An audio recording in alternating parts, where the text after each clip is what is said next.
Dartmoor prison, isolated from the outside world by walls of granite.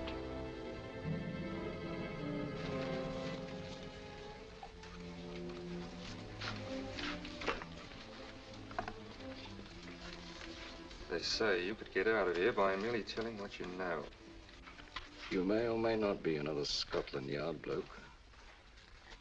But I'll give you the same answer I gave the others. I still have 2 years, 8 months, and 6 days left in which to make musical boxes.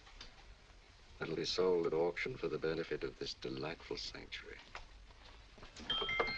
And I intend to serve them.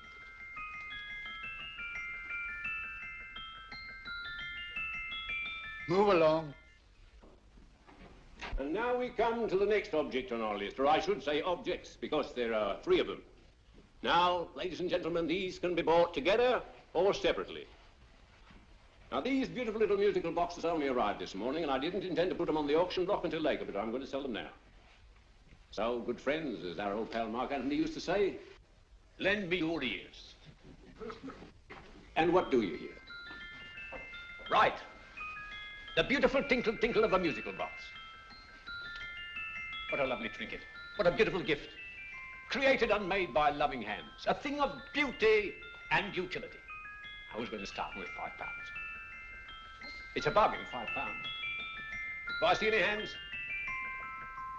If there's a connoisseur in the house, will go £3 for it. £2. £1. 10 shillings. Thank you, sir. Ladies and gentlemen, 10 shillings is offered for a musical box you couldn't buy anywhere in London for less than £5. It was stealing to let it go for 10 shillings, like taking milk from a baby. All right, we're selling for 10 shillings. 10 shillings, 10 shillings is offered, 10 shillings is offered, 10 shillings is offered. And then what do you give me, £1? What do you give me, £1? Oh, won't someone give me £1?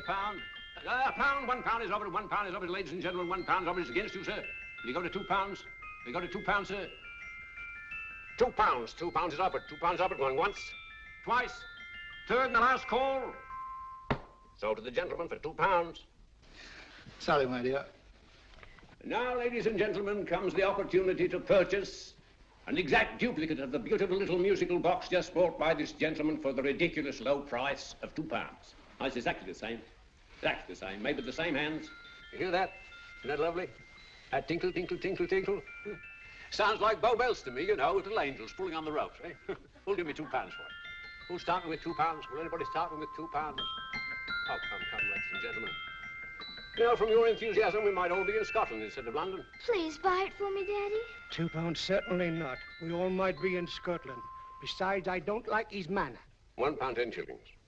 £1. £1 is ours. £1 is offered. £1 is offered, going £1. The advance, going once, going twice. The third and the last call. Sold to the lady for £1. Smart bidding, my dear. Thank you. We come to the third and last of these beautiful little musical boxes. Exactly the same. Tinkle, tinkle. Isn't that lovely? Ladies and gentlemen, I don't bring you here to gull you and swindle you. This is the exact replica of those 2 I just sold before.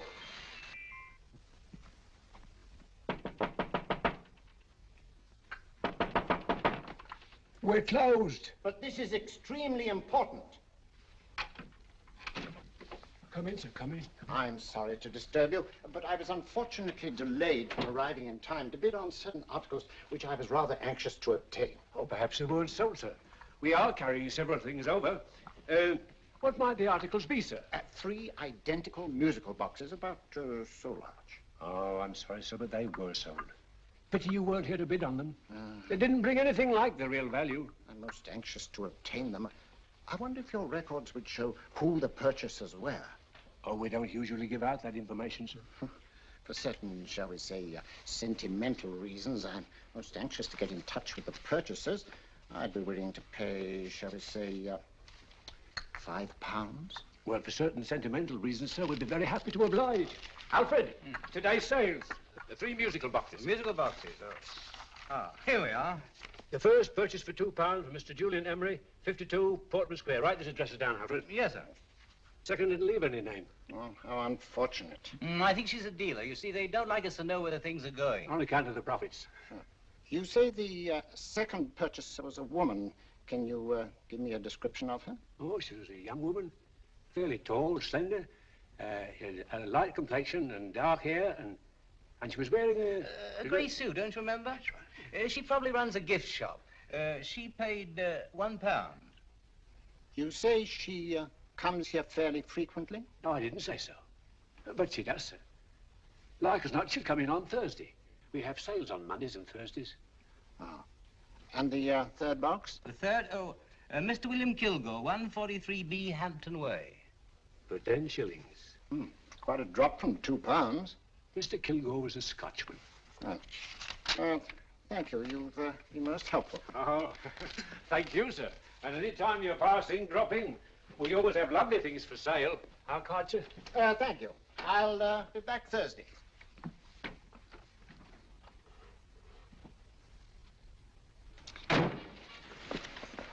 The message reached us too late.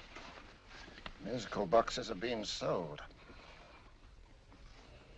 Well, let's get out of here.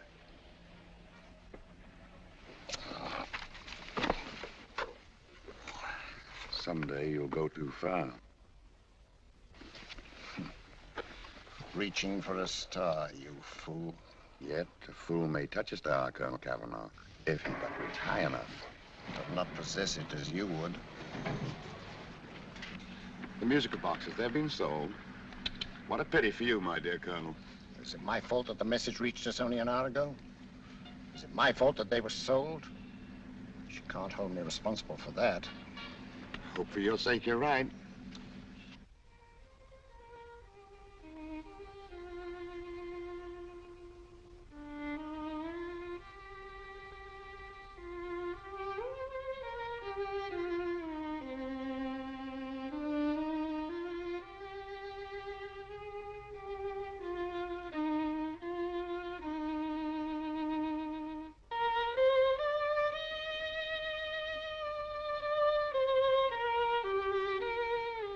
They will call upon you tonight at 7:45, a gentleman who desires to consult you upon a matter of the very deepest moment. Remember that letter, Holmes? It was written over 2 years ago. An interesting case. Devilishly interesting. Irene Adler. What a striking-looking woman from the brief glance I had of her. Seems only yesterday. What charm. What poise. And what a mind. Sharp enough and brilliant enough to outwit the great Sherlock Holmes himself. I take it the new issue of the Strand magazine is out, containing another of your slightly lurid tales. Indeed. What do you call this one? I call it A Scandal in Bohemia. Not a bad title, eh? If you must record my exploits, I do wish you'd put less emphasis on the melodramatic and more on the intellectual issues involved. More on the what do you mean by that? Well, I do hope you've given the woman a soul. She had one, you know. By the woman, I suppose you mean Irene Adler. Yes. I shall always remember her as the woman.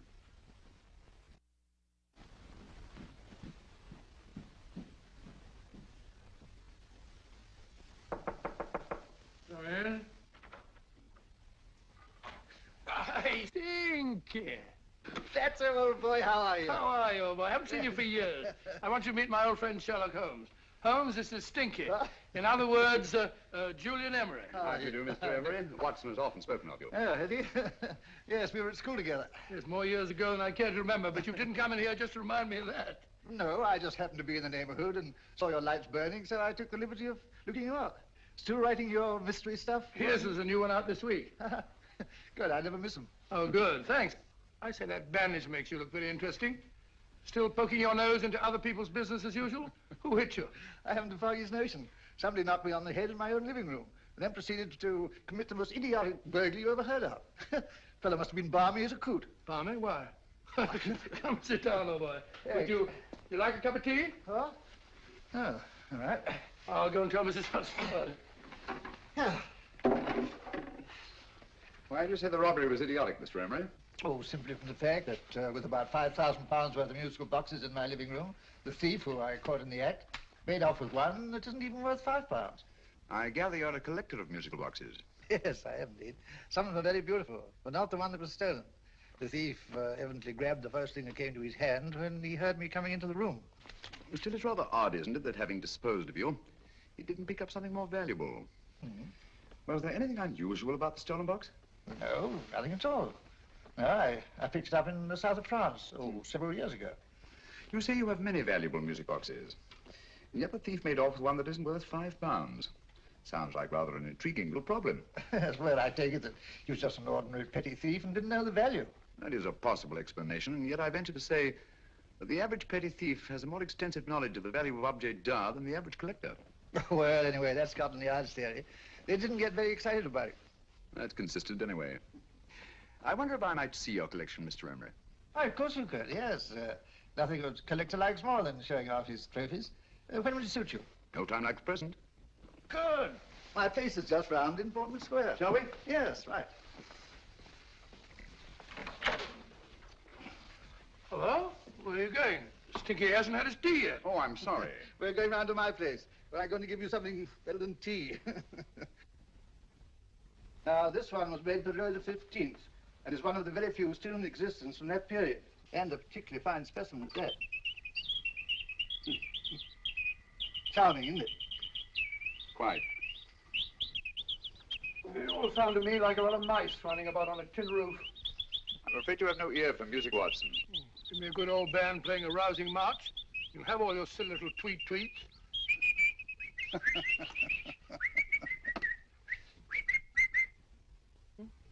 Another room. This is me.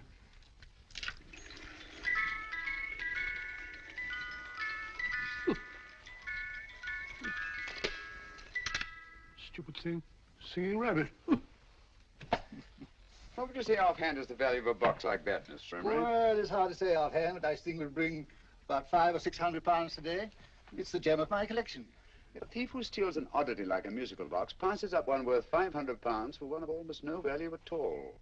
Odd. Very odd. What was the stolen box like, Mr. Emery? Oh, just a plain wooden box about so big. As a matter of fact, I have one over here almost exactly like it. I picked this up yesterday at an auction room in Knightsbridge. Paid only £2 for it. Of course, I wouldn't in the ordinary way add one like this to my collection, but the tune intrigued me. I'd never heard it before.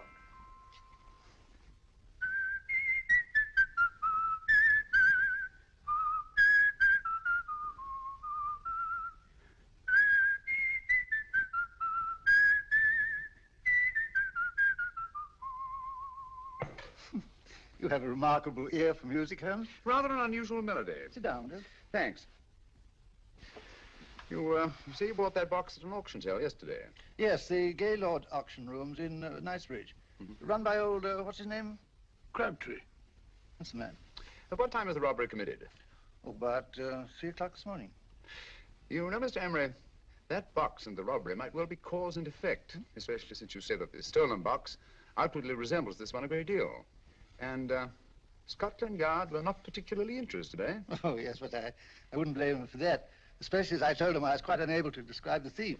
Except, of course, for the fact that it was definitely a man. All you remember is that you came in here and someone struck you on the head. Yes, the next thing I knew, my man was trying to revive me. It might be wise for you to put that box away somewhere and lock it up. Oh, I don't think that's necessary. Besides, everything's insured.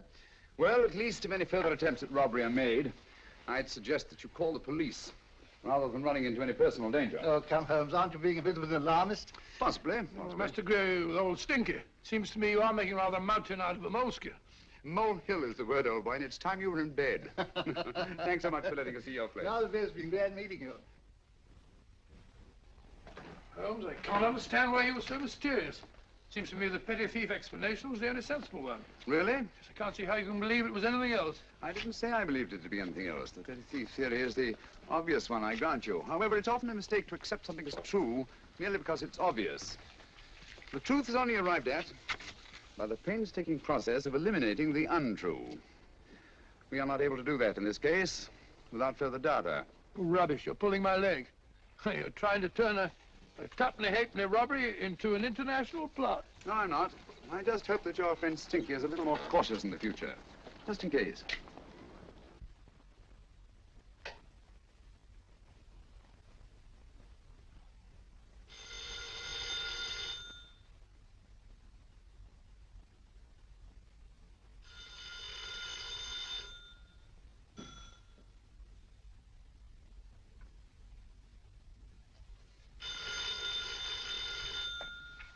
Hello? Yeah? Julian Emery here. Who? Why, of course I remember you, Mrs. Courtney. Yes, you're the one bright spot at that appallingly dull affair of Lady Sanford's. Huh? Of course it isn't too late to come round. Yes, I shall be delighted to give you a drink. I tell you what, come straight up and I'll leave the door unlatched. Right, well, 15 minutes? Good. I shall be counting each moment. No, I mean that, really. Right, goodbye.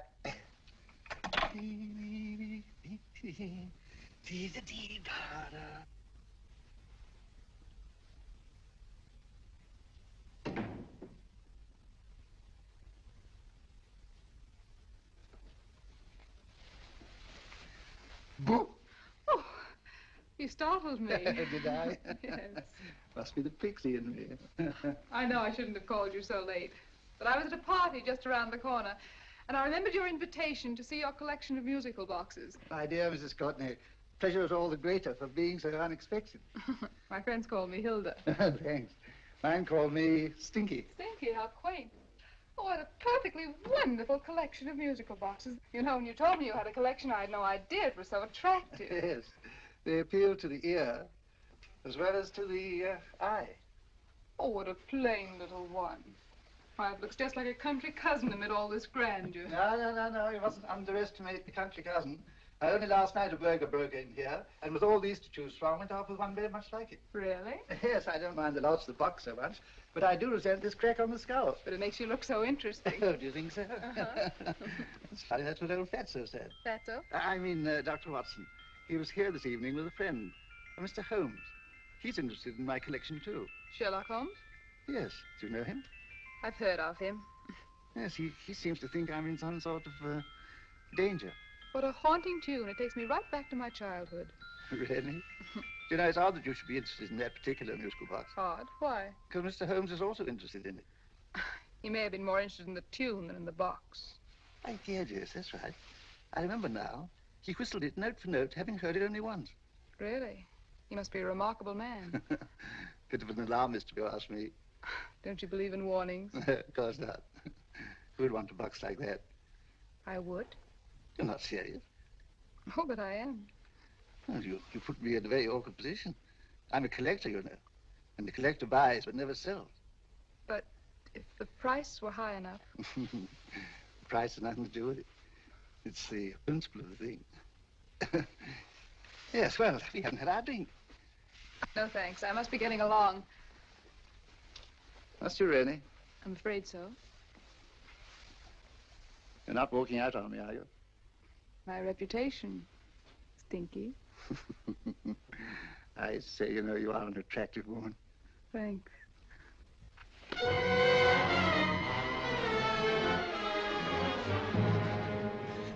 You fool. I told you to wait outside. What did you have to kill him for? All I had to do was walk out with this. He held you in his arms. Don't touch him. Don't touch anything. Now get out. I'm sorry. You're sorry. What about me? This is murder. What about Scotland Yard?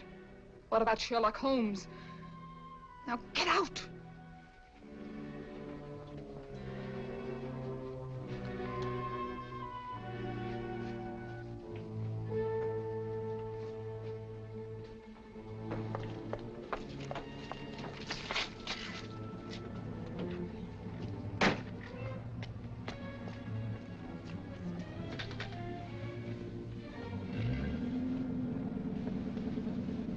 Did you get it?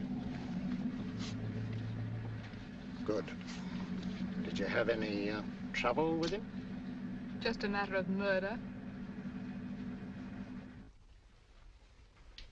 Ah, Mr. Holmes. Hopkins. Thanks for coming so promptly. Inspector Lestrade suggested that I call through to you. Mr. Emery was the client of Mr. Holmes, Inspector. Indeed. You didn't mention that when I telephoned you, Mr. Holmes. Well, not exactly a client, Inspector. Sergeant Thompson? He was killed between the hours of 11 and 2 o'clock this morning, Mr. Holmes. Must have been someone he knew, someone of whom he had no suspicion. Poor old Stinky. It's all my fault. I should have prevented this. Well, there's no time to start talking about that now, Doctor. Apparently it's gone. That's the second attempt on the musical box that Emery bought at the auction sale. And this time it was successful. But that box was only worth £2. It was worth a man's life, Watson. I think we'd better pay a visit to Gaylord's auction room and that fellow Crabtree. Inspector, may I suggest that you make a complete search of this flat for a small, plain, musical box about that size? Thank you. Come on, Watson. You say the first box went to Mr. Julian Emery. The second to Mr. Kilgore, 143B Hampton Way. And the third to the unidentified young lady who presumably has a shop and lives near Golders Green. That's right, Mr. Holmes. Isn't it rather strange, Mr. Crabtree, that you should have had 3 identical musical boxes all playing the same tune? Where'd they come from? Dartmoor Prison. Dartmoor? Yeah, we get a regular shipment from there every month. The inmates manufacture them. Well, they make all kinds of things, you know, pipe racks, waste paper baskets, musical boxes. Did you happen to notice if anyone showed any particular interest during the auction in the purchasers of these 3 boxes? Oh, come now, Mr. Crabtree. This is very literally a matter of life and death. Well, since you put it that way, Mr. Holmes, there was a gentleman came in here about an hour after closing time, and he was in an awful state, he was. He gave me £5 to tell him where the boxes had gone to. He said they had a sentimental value for him, sir. Expensive sentiment. Can you describe him? He was tall, distinguished looking, and he had grey hair and a moustache. He was quite a gentleman, sir. What was his reaction when you were unable to supply him with the address of the young lady who owned the shop? I told him the young lady usually come back on Thursday. He said he'd come back on Thursday. Now, that's tomorrow. Thank you, Mr. Crabtree. You've been very helpful. Thank you. Come on, Watson. Where are we going now, Holmes? To the home of Mr. Kilgore, the man who bought the 3rd box.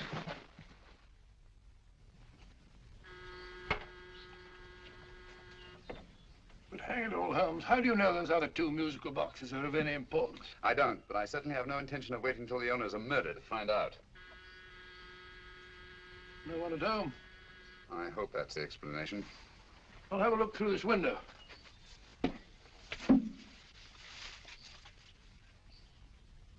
Doesn't seem to be anyone there. The whole place seems deserted as far as I can see. Yes.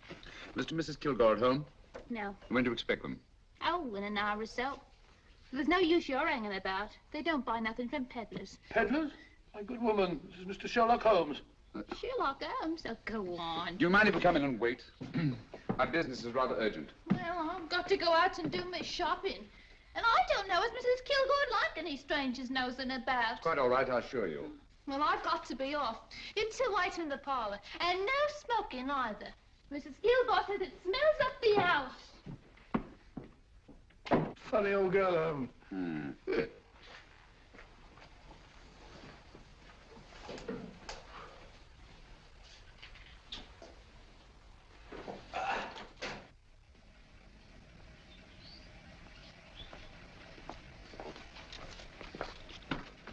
Park Lane.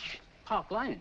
And what would the likes of you be doing in Park Lane? Now, don't worry about the fare, Ducky. If you knows how to get to Park Lane, up it.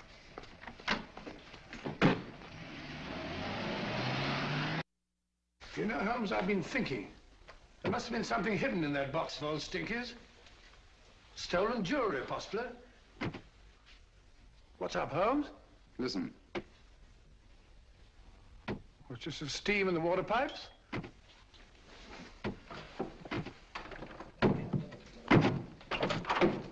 Watson! Great Scott! Come on, Holmes. Get on the chair here. It's all right, my dear. There. Now, don't worry. It's all over. There you are, dear. Don't cry anymore. She tied me up and shut me in the cupboard. I know. She won't come back. Did you show her your new musical box? Yes, she said she wanted to hear it play, and as soon as I showed it to her, she grabbed hold of it. I know. Now, don't worry. Nobody will buy you a new musical box. Yes, my dear, the best one in London. Watson. Oh, what a fool I've been. What do you mean, Holmes? She took the musical box out of this house in that market basket, right under our very noses. Why could the Kilgore charwoman want to take the music box? She isn't the Kilgore charwoman. She's a consummate actress. An extremely clever, unscrupulous woman who will stop at nothing. Take care of the char, will you, Wolf, till our parents get back. Explain everything to them. Of course I will. But, Holmes, where are you going? Somewhere, somehow, I must get to the young lady who bought that 3rd musical box before our opponents find out. I only hope that I won't be too late. Oh, no. No. darling, you mustn't cry anymore. Now, cheer up. Would you like to hear old Uncle make a noise like a duck? Oh,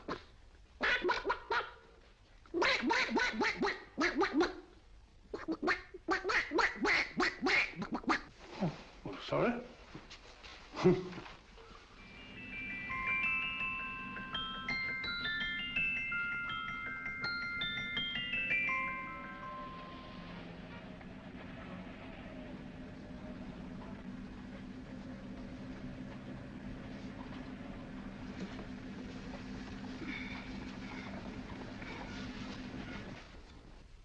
And now, ladies and gentlemen, how much am I offered for this beautiful lace Dresden china figurine? A lady of the French court. Now, this is the genuine article.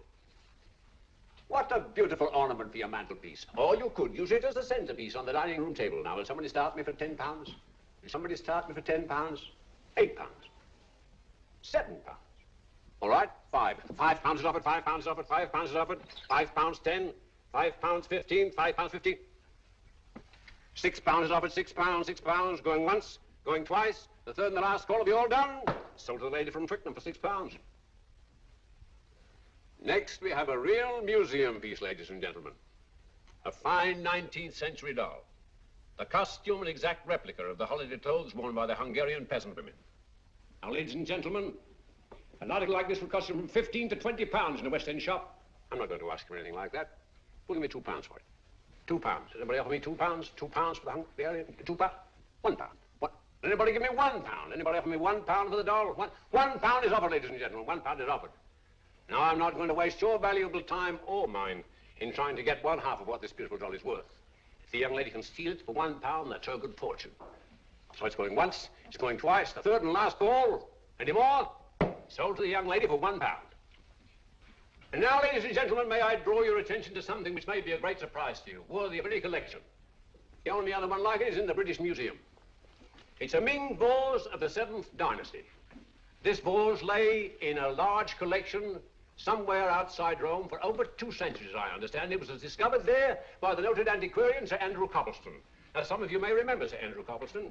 Besides being a noted traveller and antiquarian, he's also a gentleman rider. A girl with a parcel in her hands, that's her. Are you sure that's the girl? Well, she fits perfectly the auctioneer's description. Follow her, Hamid.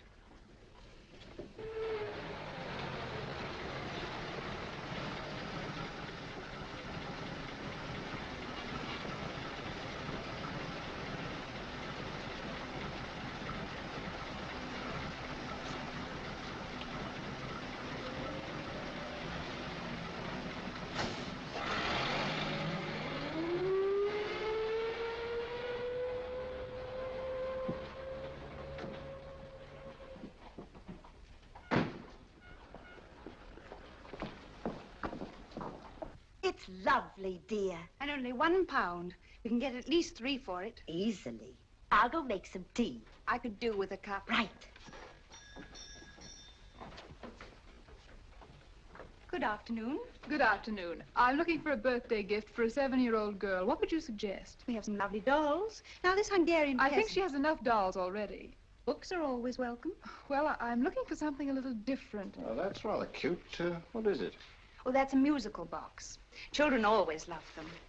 And this is an exceptionally nice one. It plays many tunes.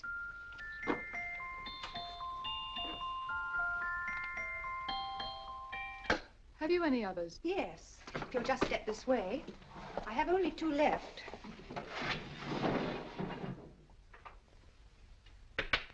How nice.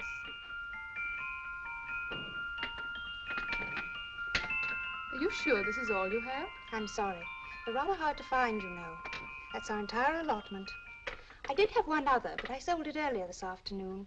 But it was only a plain wooden one. It wouldn't have been a very nice gift for a child. Really? Do you happen to know who the purchaser was? Why, yes. He left his card, just in case anyone should inquire for him.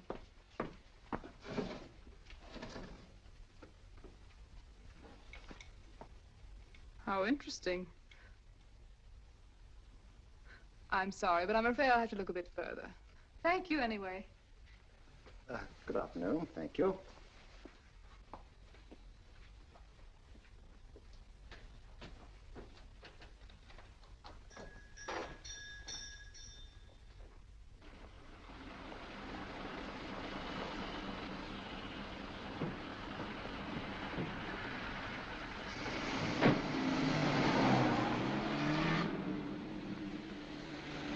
Heavy!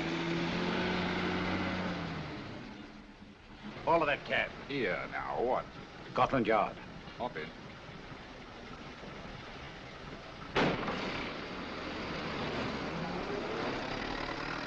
Sherlock Holmes. I might have known.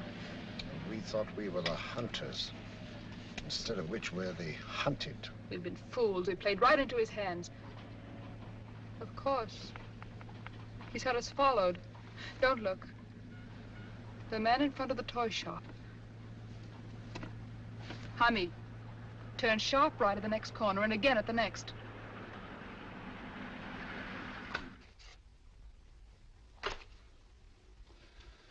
No photograph of her, Commissioner, as I expected. She's not a known criminal. But how do you expect to know if you do find her? After all, she was disguised as a charwoman. Don't worry, old fellow. If I ever see her again, I'll recognize her. Well, it won't be long till we know who they are and from where they operate. Who's covering them? Sergeant Thompson's following them, sir. They won't get away from him. He's a good man. We could have arrested them at Cliffort's toy shop if we had any proof. But we know that they killed Emery. Proof, my dear fellow. We must have proof. We have x-rayed it, sir. There's nothing whatever concealed in the box. We'll have a look at the plates.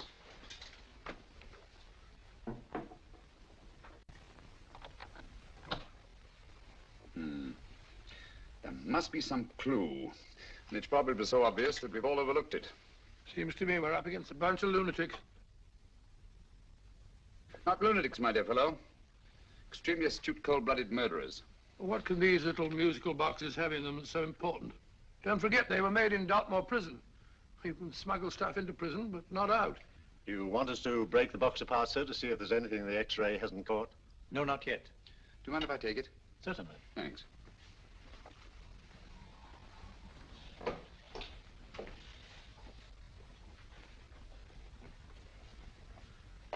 The governor of Dartmoor Prison informed us, sir, in answer to Mr. Holmes' question, that all 3 musical boxes were made by the same convict, John Davidson, serving a 7-year term, sir. Davidson? The Bank of England plates. That'll be all. Yes, sir. Now we're getting somewhere. Wait a minute. How did you know about the plates, Mr. Holmes? I'm a student of crime, Inspector. I make it my business to know about such things. And when the name of Davidson was mentioned... Well, who is this fellow Davidson? As long as Mr. Holmes seems to know all about it already, I suppose there's no harm in telling you.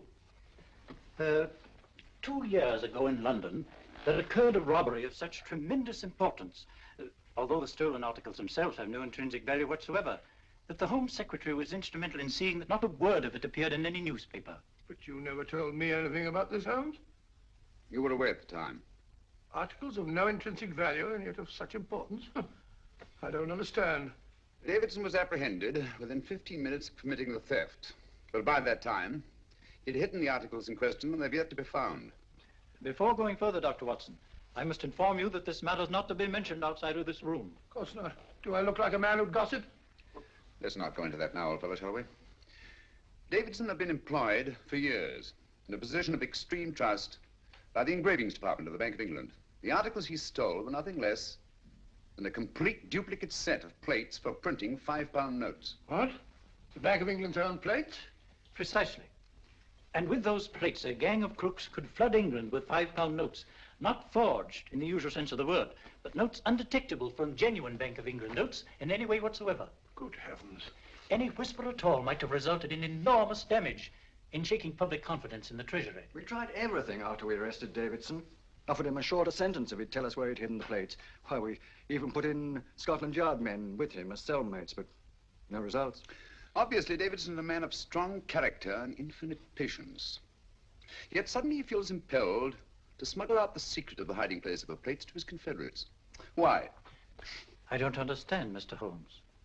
Well, for example, has the Bank of England made any plans to radically change the design of the £5 note so that in, say, 7 years from now, notes made from the stolen plates would be worthless?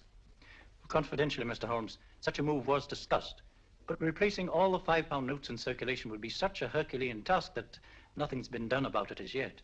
I see. Of course, there is another possible explanation. Davidson didn't have much time to find a hiding place before he was captured. He may be afraid that the plates will be accidentally discovered before he's released.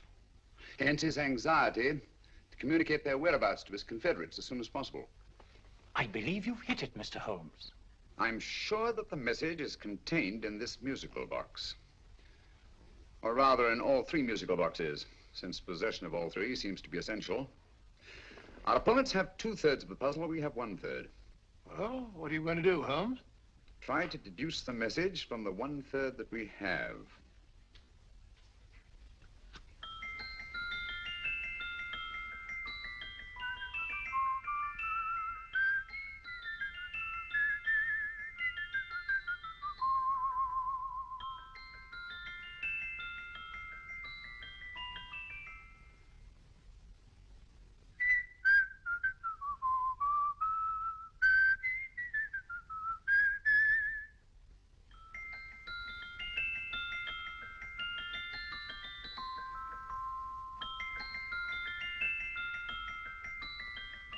It's the same tune as the one played by Emery's musical box.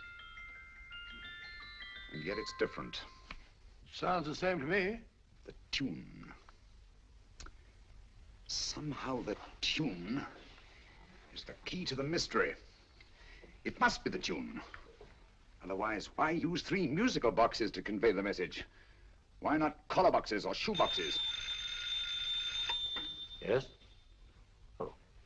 It's for you, Inspector. Oh, thank you, sir. Inspector Hopkins speaking. What? Where? Golders Green Station reports they've just found Sergeant Thompson's body. From the tire marks on his clothes, he was apparently run over by a taxi. What an unfortunate accident. Not an accident, my dear fellow. I'm afraid it's murder. Oh, you never know just who you're going to meet when you're walking down a busy London street. Mrs. Hawkins, Mrs. Brown, any subject of the crowd. Oh, you never know just who you're going to meet. So you better hold your topper in your hand, just in case you meet a lady on the Strand. Girls will think you're kind of sweet, and your day will be complete. Oh, you never know just who you're going to meet. Now a gentleman is judged by his appearance. Yes, a gentleman is judged by how he talks. Now he's much better off when he's acting like a toff, especially if he's taking him a walk. What on earth is this outlandish place? A rendezvous for actors. Actors? Buskers, old boy. You've seen them 1,000 times. Actors who entertain the queues, waiting outside theaters. You never know just who you're going to meet when you're walking down a busy London street. So you better wear your best, advertise to look your best, 'cause you never know just who you're going to meet. So you better keep your manners right in view, just in case a lady gives a how-do-you. Keep your trousers in a pleat, shine your shoes and keep them neat, 'cause you never know just who you're going to meet. Blimey. Mr. Holmes. How are you, Joe? Never met him. And yourself? Fine, thank you. I want you to meet a friend of mine, Dr. Watson, Joe's sister. Oh, well, any friend of Mr. Holmes is a friend of mine. Hi, Joe. He did me a good turn once that I'll never forget. Yes, I cleared Joe of a most unpleasant charge. Murder, no less. Oh, really? By proving to the satisfaction of the police that he was busy at the time blowing open someone's safe. That's right, Governor. Good gracious me. Joe, now you can help me. Come on, buzz off, buzz off. Come on, up it, up it. Can't a gentleman have some peace and quiet around here? And you too. There you are, Mr. Holmes. Now we can have some peace and quiet around here. Thank you, Joe. There's £5 in this for you. Well, I wouldn't want to take it on myself, sir, but I'd get somebody to do it for you for half of that. You don't know what the job is yet. For £5? Murder, ain't it? What? No, Joe, not murder, just music. I want you to identify a song for me. Oh, there ain't a song that's been written that I don't know. That's why I came to you. Of course, the violin is more my instrument, but, oh, well, here we go. Now, listen to this, Joe.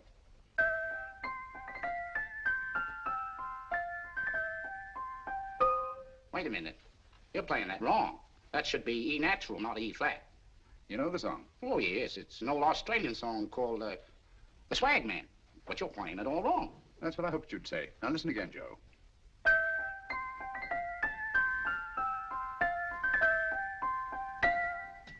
That's the same tune, all right, but you're making different mistakes than you did the first time. No, not mistakes, Joe. Call them variations. Here, play the song for me, will you, the way it's written.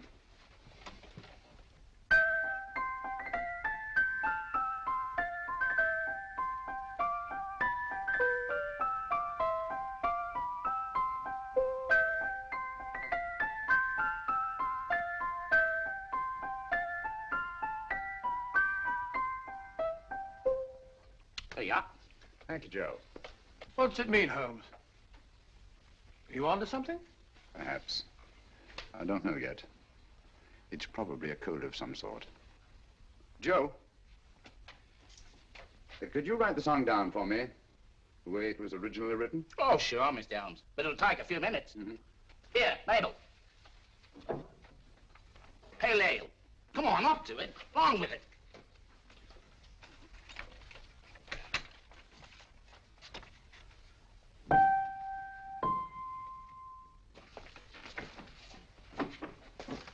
Well, obviously it isn't the lyrics. No combination of those words made any sense at all. The variations in the way Emery's musical box played the tune are different from the variations in the one we have. You sure? Quite. You see, I took the trouble to memorize the tune as played by Emery's box that night we were with him in his flat. Holmes, you amaze me. Elementary, my dear fellow. One of the first principles in solving crime is never to disregard anything, no matter how trivial. But why the 3 boxes? Why not 1? Because the message was obviously too long to be conveyed by any one variation. Then there's the 3rd box, the one that woman took from the Kilgores. That contains yet another set of variations. Yes, well, it's all beyond me. Well, all we have to do now is to find the secret of the variations. Not a very easy problem to solve, my dear fellow. Hello. What's up? We've had company.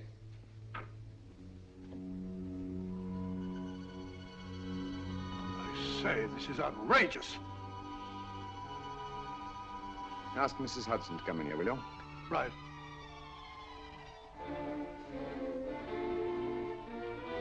Mrs. Hudson? Yes? Oh, there you are. Will you come up here at once, please? Coming, sir.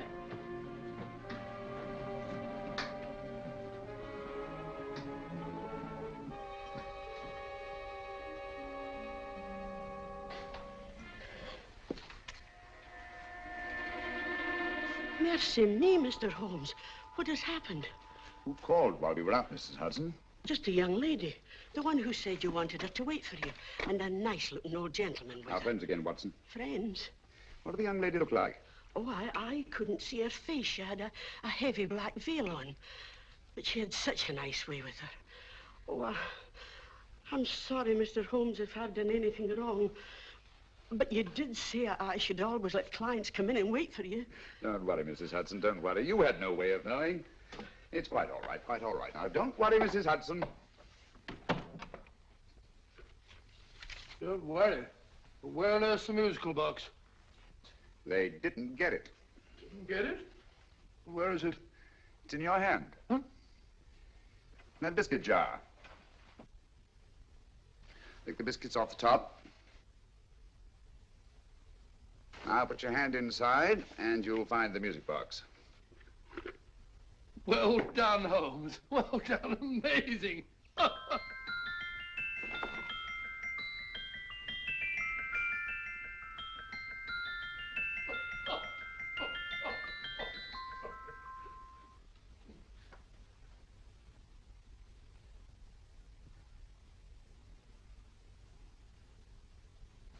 Phew, nice fresh smell. Like a pub after closing time.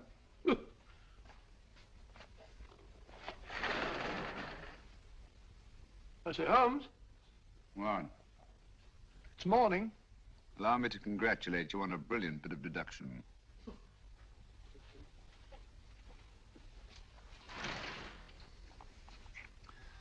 It's not a transposition, nor a polygraph transposition, nor a trigraph, nor any known form of decoding. How about the Morse code? Have you tried that? Yes, at about 3 o'clock this morning. I'm sorry, old man. I was only trying to help.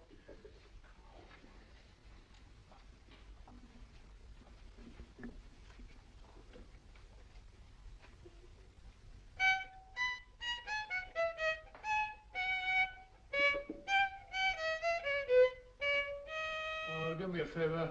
Not again. Must have heard that thing 1,000 times. Kept me awake all night.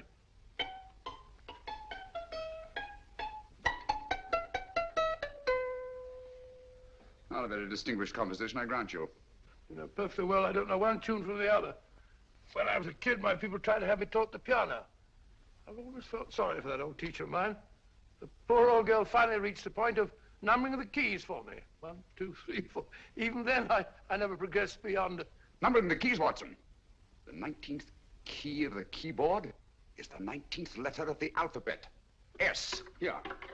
Write it down when I give it to you, old fellow, will you? The first altered note. Write S first. Now, the 8th key is H. The 5th key, E. The 12th key, L. The 6th key, F. S-H-E-L-F. Shelf. Your piano lessons were not in vain, old fellow. You've solved it. Thank you. Oh, thanks, Owen. Hold it. We now have 2/3 of the message. Behind books, third shelf, secretary, Dr. S. Presumably, these are the first and second portions of the message. And this gang has the first and third parts of it. Precisely. Then it's a stalemate? Yes, Commissioner, but we can't leave it like that. There's no doubt in my mind that they will try to secure our third of the message that's missing. Well, I assume you've taken every precaution to guard the Clifford Music Club. Oh, yes, it's carefully hidden at Baker Street with Dr. Watson on guard. However, I'm reasonably certain that, difficult as it may be, we can find the plates even without the missing part of the message. Behind books, third shelf, secretary, Dr. S. And outside of the fact that Davidson hid the Bank of England plate somewhere in London, Mr. Holmes, I don't see that we've progressed at all.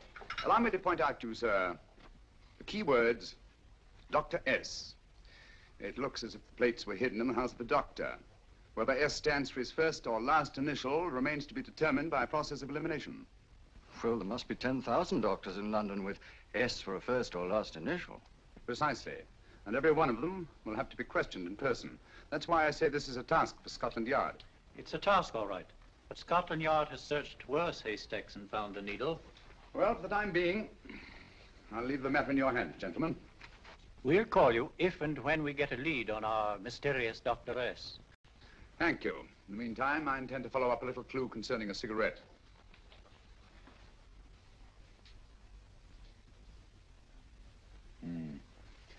You're certain of the identification of the tobacco? Absolutely. I have made up this special blend for only 3 customers. It is almost pure Egyptian, with admixture of latakia for added body, and a pinch of perique. Merely a whisper, as one might say, for elusive fragrance. Yes. And the 3 customers? Major Wilson in Bombay, India. Mrs. Catherine Leamington Smith in Ireland. Yes, and the third? Mrs. Hilda Courtney of Park Mansions, Bryanston Square. Thank you. Thank you very much. You've been most helpful. It is a pleasure to have been of service, Mr. Holmes.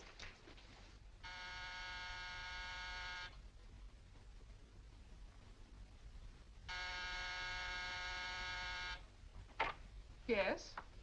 Mrs. Courtney? Yes. My name is Sherlock Holmes. Oh, do come in. Thank you. I've heard of you, of course, Mr. Holmes. I believe we have a mutual friend in Sir Edward Brookdale. He's spoken to me of you quite often. Indeed. And to what good fortune am I indebted for this visit? I think you know Mrs. Courtney. Well, I did get a summons for speeding last week. But outside of that, I don't think I'm of any interest to the police. Oh, come now, Mrs. Courtney. You seem to forget that you and I have met before. I'm sorry. I'm sure I would have remembered meeting the great Sherlock Holmes. Please sit down. Thank you. You say we met before. Yes. At the home of Mr. and Mrs. Kilgore, 143B Hampton Road. Kilgore? I don't think I know anyone of that name. Well, I didn't say you knew them. As a matter of fact, you called on them when they were out. I don't understand, Mr. Holmes. Really? And you were dressed rather differently. Indeed. Cigarette? Thank you.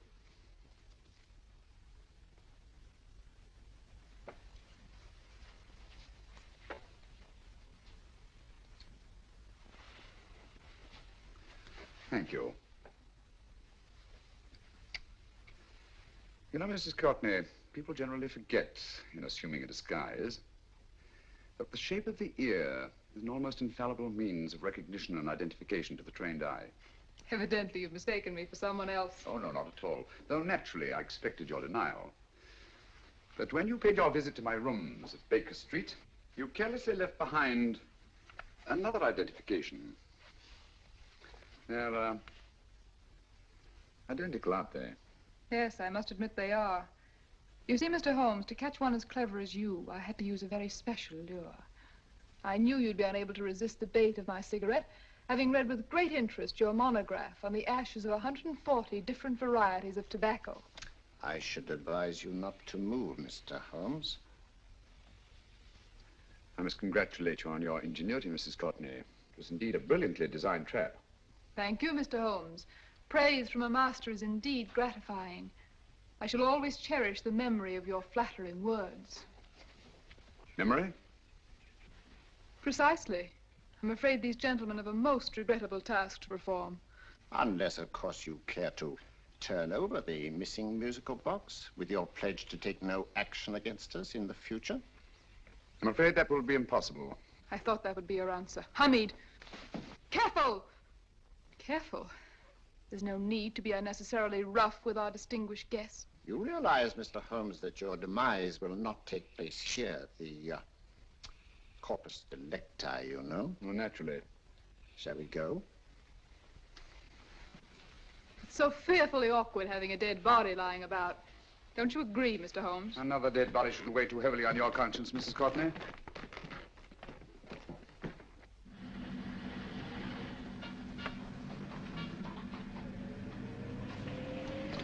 Do you mind if I have a cigarette? Don't see why not.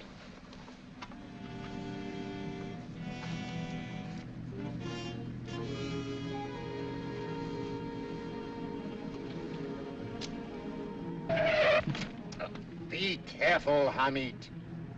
It's the brakes, they bind. Thank you, Colonel Kavanagh. It's very considerate of you.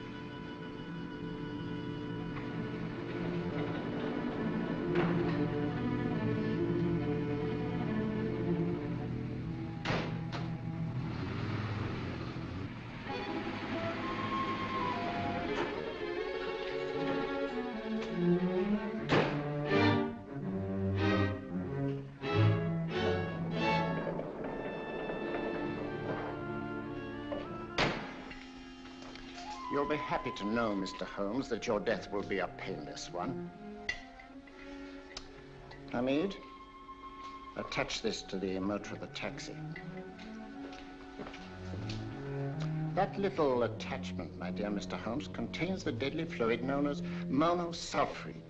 The Germans use it with gratifying results in removing their undesirables. Start the motor.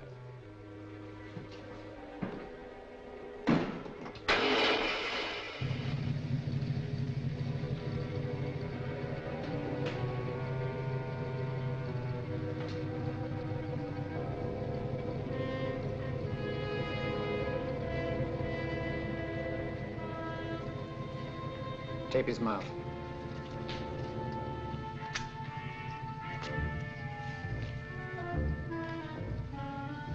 Now, Up with him, Hamid.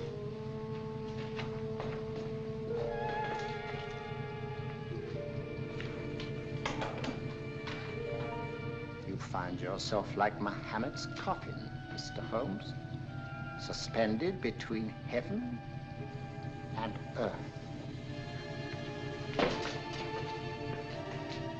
Plenty of fuel in the tank? Good.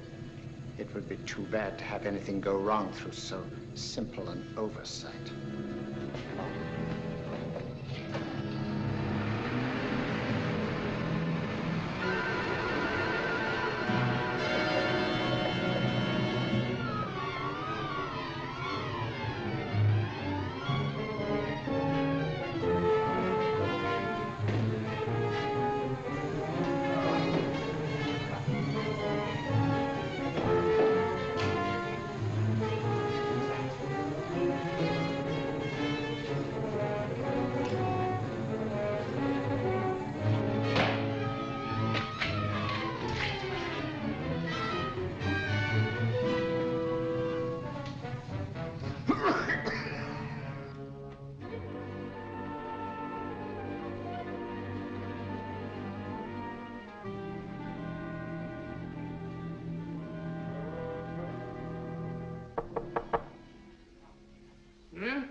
Good afternoon. Mr. Sherlock Holmes? No, I'm Dr. Watson. Oh, of course, Dr. Watson.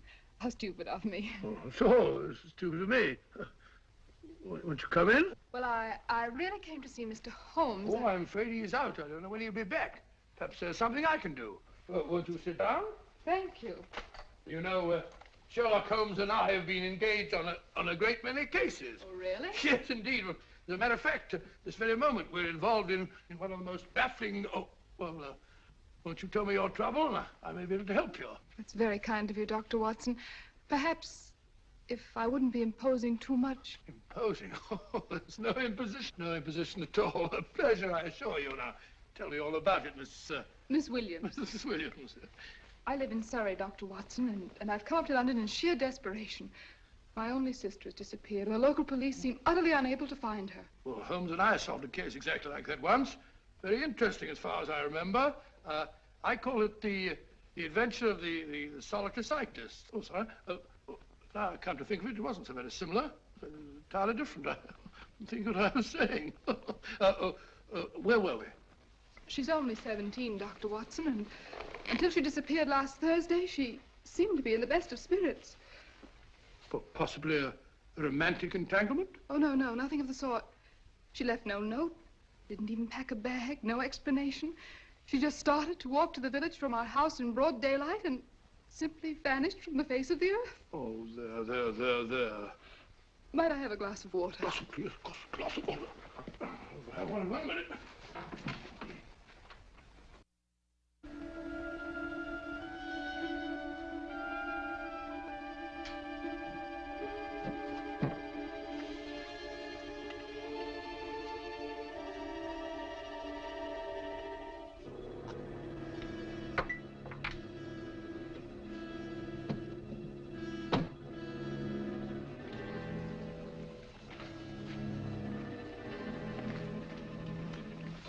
There you are, my dear. Thank you, Dr. Watson. No, you're not to cry anymore. You must pull yourself together. Oh, I feel much better already knowing that you're going to help me. Oh, Dr. Watson, look! Good heavens! Oh. Get through the fire brigade, quickly! Haven't you a fire extinguisher? By George, we have in the kitchen.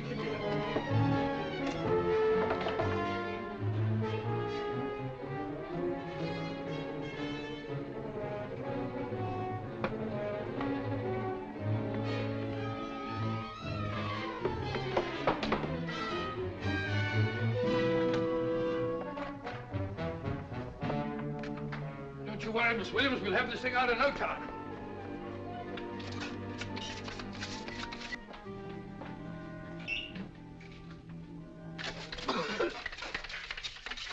Ah, that's got it. Get some air.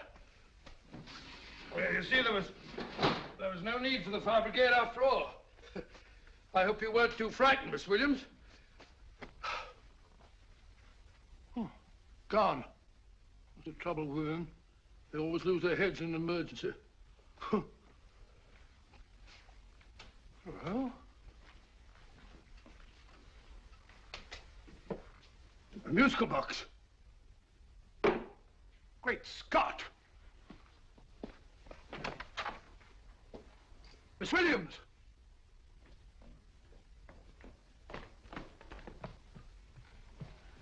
Well? Good. And Holmes? By now, Mr. Holmes has no doubt exchanged his violin for a harp. Always assuming that heaven is his destination. And now that we have the missing musical box.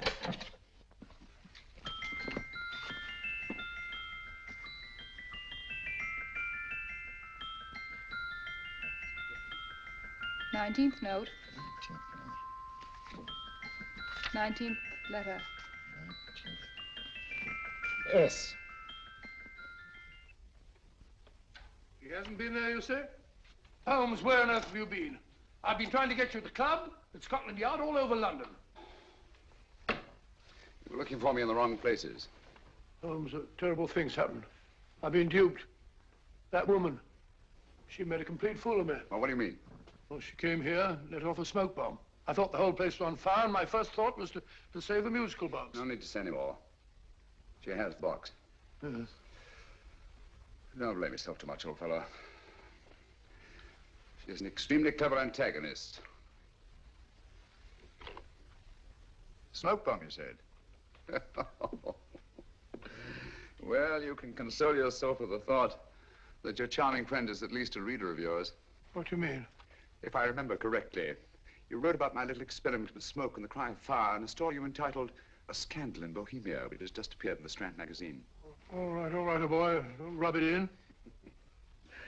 Well, it may cheer you up to know that you made a fool of me, too. Ah, that cigarette stub was planted here for one express purpose. We're going to bandaging around this place. Bandaging? What's the matter, Holmes? You hurt? Explanations will have to wait until later. At the moment, we're faced with a problem which I fear is insurmountable. Come over here, old boy, will you? Right. Our opponents are in possession of all 3 parts of the code. And here are we, while the Bank of England plates pass into their possession. Cheer up, old fellow, cheer up. As Dr. Samuel Johnson once said, there's no problem the mind of man can set that the mind of man cannot solve. What's that, old fellow? I was just quoting Dr. Samuel Johnson. He said there is Thank you, Watson, thank you. Leaving the front reception room, we come into the main hall, where Dr. Johnson was in the habit of passing through to have his meager meals in the dining room opposite, in company with his friend and biographer, James Boswell. We will now pass up the stairway, which remains in its natural wood finish, just as it was when the good doctor was here. The framed etching on the wall is believed to have been presented to Dr. Johnson by the distinguished painter, Sir Joshua Reynolds. I've been told here that picture was given in by Mrs. Thrale, and it's definitely not a Reynolds. Is that important, my dear? Oh, I'm sorry. This way, ladies and gentlemen, please, this way. Move along, children, move along. The secretary's not on this floor. Patience, Hamid. I have a feeling My that... dear Colonel, with Sherlock Holmes out of the way, what could go wrong?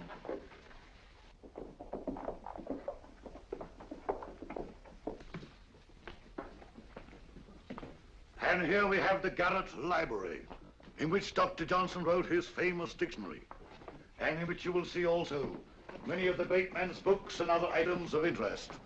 Step forward, ladies and gentlemen, please, step forward. Standing in the corner is the secretary, which contains many of the original works by the literary genius. On this table, Dr. Johnson's cat, Hodge, used to sleep while his master worked. A strange thing about this cat, ladies and gentlemen, was its love of oysters. They do say that the dear doctor often went hungry to find the cat that delicacy. What a pity. Now we will visit the grey room, which is immediately below us, in which you will see the very bed in which Dr. Johnson died. What did he die of? Gout. Just gout. This way, ladies and gentlemen. Mind the steps, please.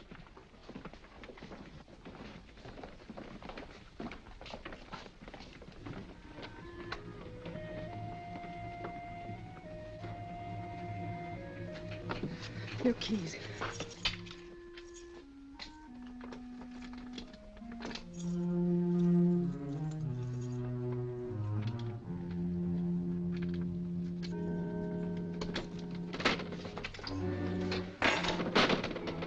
Third shelf up.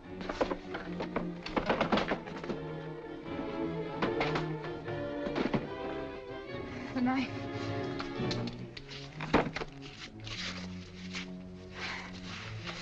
Gentlemen, the Bank of England plates. Well, Mrs. Courtney, so we meet again. No, I shouldn't do that if I were you, Colonel Kavanaugh. I must congratulate you, Mr. Holmes. You're far more clever than I thought. Thank you, Mrs. Courtney. Praise from you is indeed gratifying. I shall always cherish the memory of your flattering words. Memory? Oh, thank you. And now I have a most regrettable task to perform.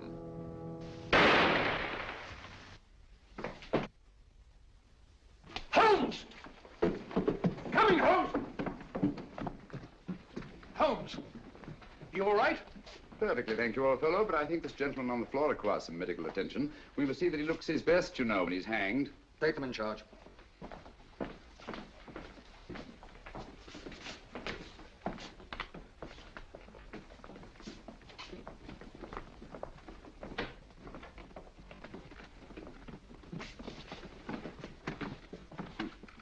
A brilliant antagonist. It's a pity her talents were so misdirected. Will you see that these plates are returned to the Bank of England, Inspector? I still don't understand how you solved it, Mr. Holmes. It's entirely due to Dr. Watson. He gave me the clue when he mentioned Dr. Samuel Johnson. Well, congratulations, Doctor. Oh, thank you, Inspector. I don't think I'd have done it entirely without Mr. Holmes' help, you know.